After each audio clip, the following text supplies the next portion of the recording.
Everybody, happy Tuesday. Wonderful, gorgeous outside. Oh my goodness, the Great sun day is to shining, Kurt. Be here at Widecast Studios. Yeah, thank God the sun's shining. It's been kind of miserable the past couple weeks. Kind of putting a damper Everybody's on your floating fishing. Away. Yeah, and then I left the house and looked at my phone. We got a boil order today. Oh no. So yeah, there's something going on. The water overflow or what? I guess, I don't know. Huh. Interesting. Well, hey, welcome to our I've Decided show, My Success. I'm Kim Martin, founder of I've Decided. I'm Kurt P. White, Kim's co-host. That's right. And we are excited to have you join us today. This is our second trip down this little road of having a live audience, and we have a live audience here today, and we're doing kind of educational informational series with our My Success show. A piece of the puzzle of success is being informed and getting education and helping us along the way of our success journey. Right. So, and we always, in our success, our journals that we keep kind of guide us through. And what's our word for the week? Yeah, our weekly winning word is sustain. And it says to continue or maintain for a period of time. And I think, that's where we fall off. Mm-hmm. Like we all have good intentions, right? We all have good intentions. We want so badly to achieve our goals. But then that's sustaining. Right. It's like we think we hit the peak or the top and then we can stop. And that's not the case. In order to sustain a certain level, you have to continue to work on it. You have to keep moving. You can't ever sit idle. No. Idle hands. What's that saying? Something about idle hands. When it comes to hand stuff, makes you starve or something like that. Yeah, you have a hand. Yeah, kind of. Yeah. That works good.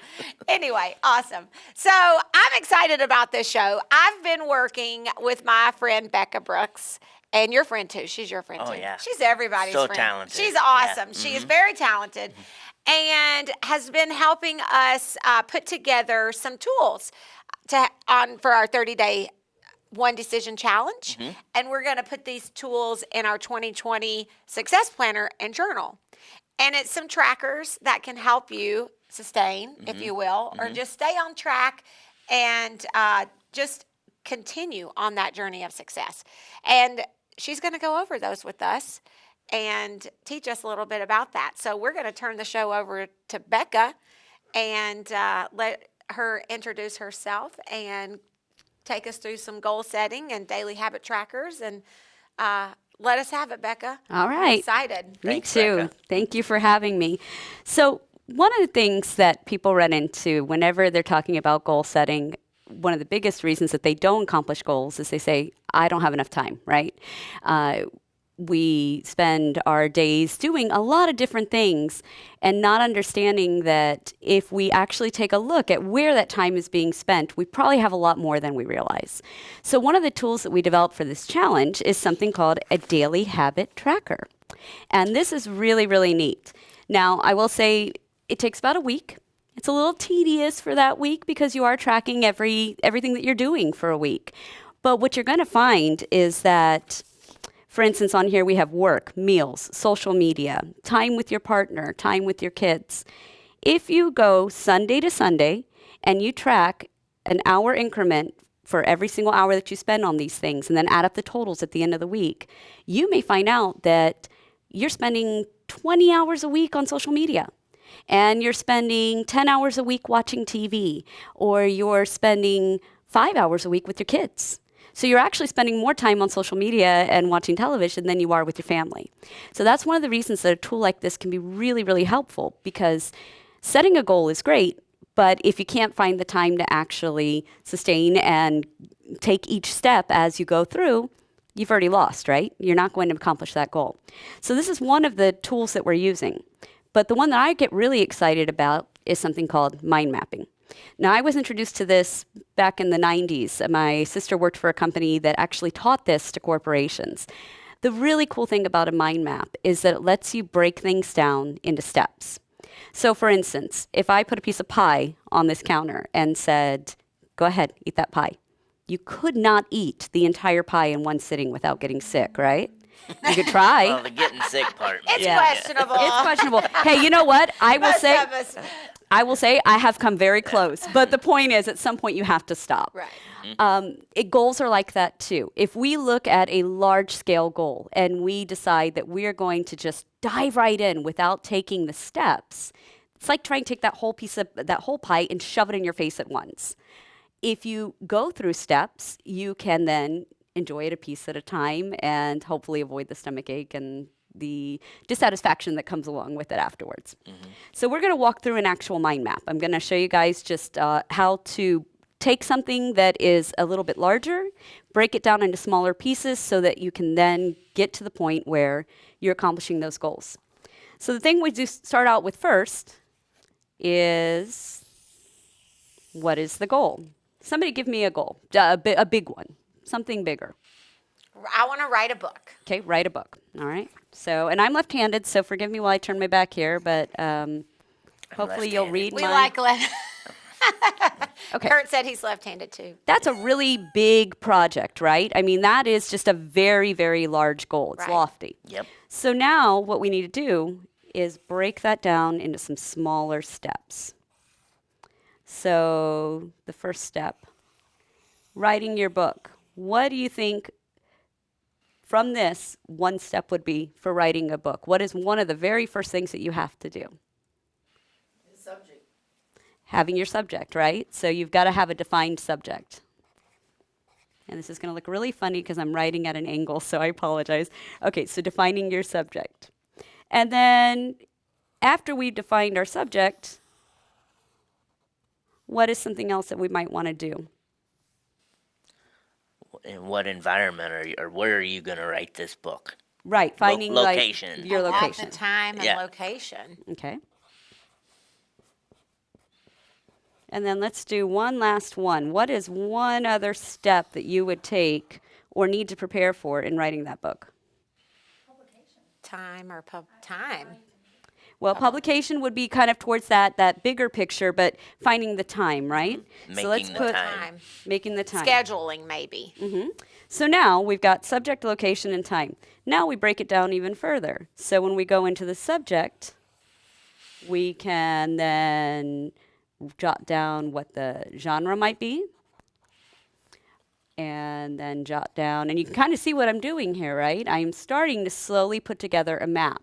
So what I'm doing is I'm taking this big concept that, and I will say I'm a writer, so I actually do have my memoir started, and this is basically where I'm at, this big piece right here. So this is what I've kind of started doing for myself, is breaking it down piece by piece. I already know my subject. I already know what the genre is. I already know roughly what the outline is. Because again, when you're writing, those would be those steps. Location. Sometimes it's writing in my laptop in my bedroom when it's a Saturday morning and I don't want to get up. Is that really conducive, though, to meeting my goal? Probably not, because I'm not dedicating what I need to make this my focus. I tend to do my writing just when I have time. Like a lot of people, I use that excuse.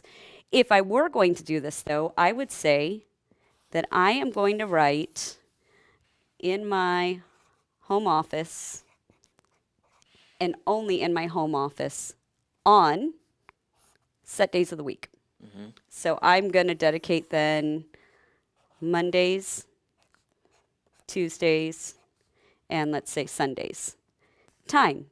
If I've done my daily habit tracker and I see that I'm spending 20 hours a week on social media, can't I then put an app on my phone that locks out social media from, I don't know, let's say 10 to 12 on those days? So I've eliminated now the need for those distractions, or I've eliminated those distractions in general. And now what I've done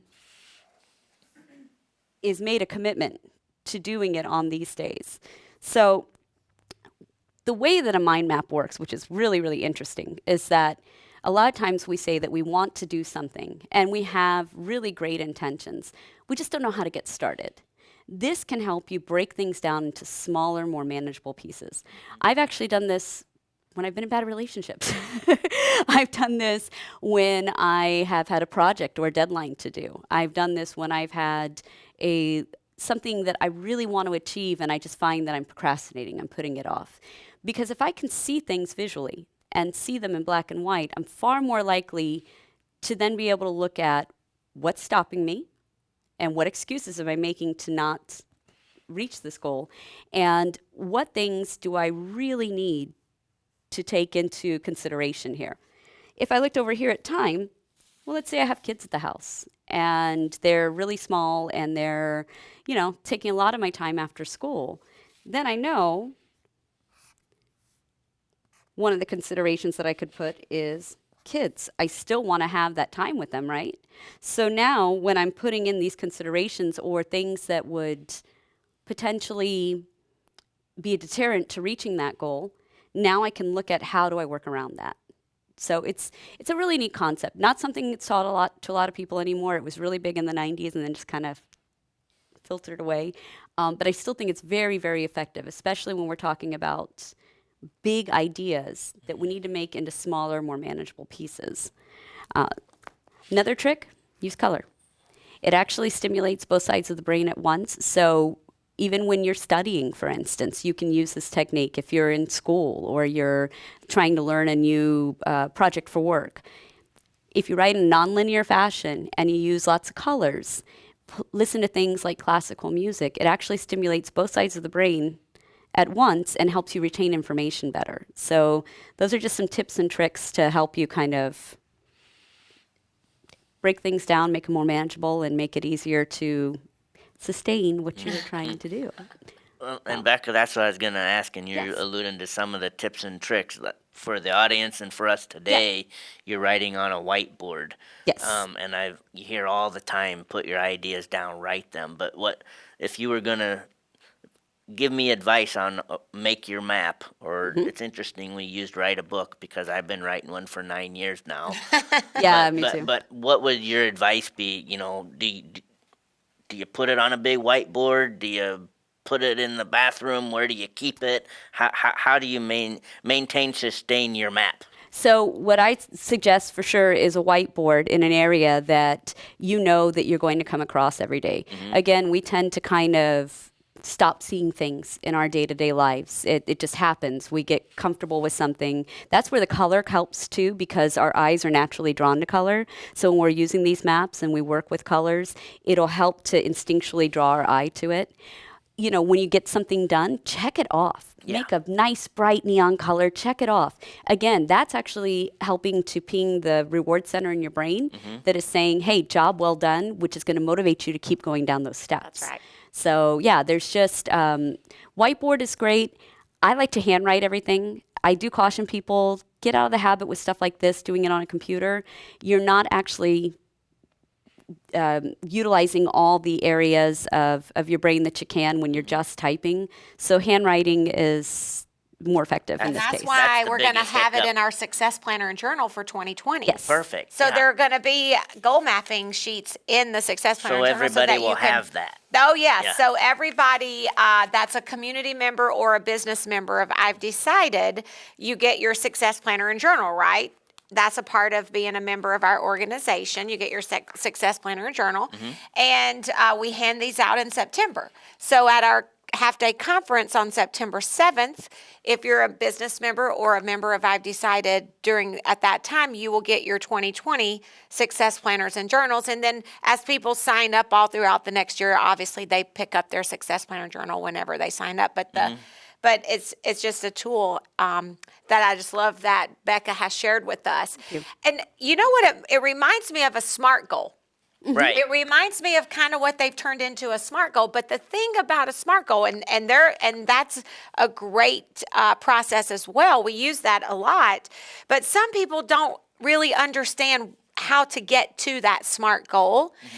and you need someone to help you break it down to get you to a SMART goal, where the mind mapping actually takes your goal and you can figure out what the SMART goals are. Right. Right, and the thing with this too that we've got the paper copy in front of us, but with more time, I'm sure you'd allude to track it. Yes. These are and put deadlines. As part of the process. Yeah, it says and due by. Due by, yeah. And things to consider. And I love that, because these are, like you said, these are deterrents. These are things that, I don't want to say distractions, because our kids are not a distraction. That's Not the terrible intentionally, word. yeah. That's a terrible word to describe our kids. We love our kids. Honey, Yeah, you're we not a love our distraction. No. kids now. But it could be something that could detour us from achieving at that particular time. So we need to consider our kids and how old they are and what times they're home and when we want to spend time with them, so that we don't, set ourselves up for Right. failure by scheduling a time when we know our toddler's going to be at the hem of our pants, right? Because so often, if you're like me, what you'll find is if you don't have any structure at all, you find your whole family, dinner's done, and then you're all just sitting there glued to the TV, or the kids nowadays are just sitting there watching their phone and the TV. Yeah. But you're accomplishing nothing. Right. So Not- if you put something down and have a schedule, that's awesome. Yeah. So, Becca, real quick, we didn't really, I don't know that we gave you a proper introduction. I just said No. my friend Becca Brooks, but you have you have a company. You're an independent business owner. Yes. How can people get in touch with you, or, what can you help people with? Well, I work with branding, so I can help companies. Basically anything that's printed, anything that is a visual representation of their goods and services is what I assist them with, as well as their photography. So can do their stock photos, custom art for their walls, or help them just have that cohesive, consistent look with their branded materials. And they can find me on Facebook. I have NewLife Design Services, and then the website is newlifedesignphoto.com. Awesome. And I can testify for her. She did my business card, did a fantastic job. Thank you, So guys. I Yeah. look her appreciate up. that. Yep. Well, and she did this mapping for us and has helped me tremendously, so I can testify. Awesome.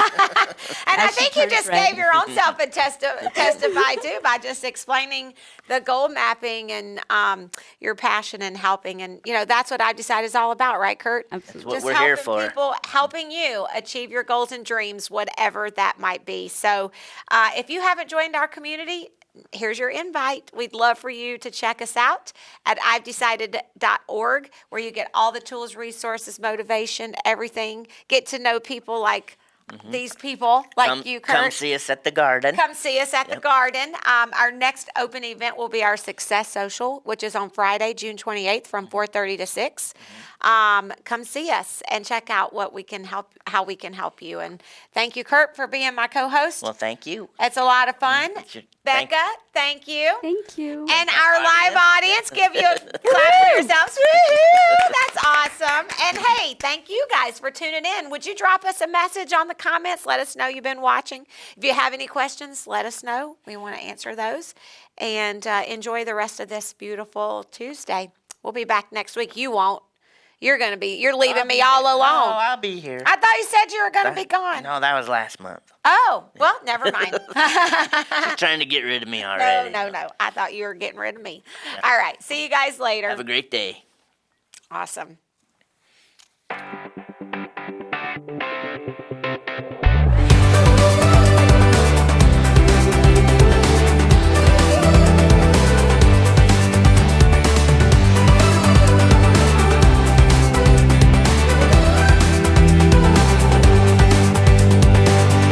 PeoriaLife.com.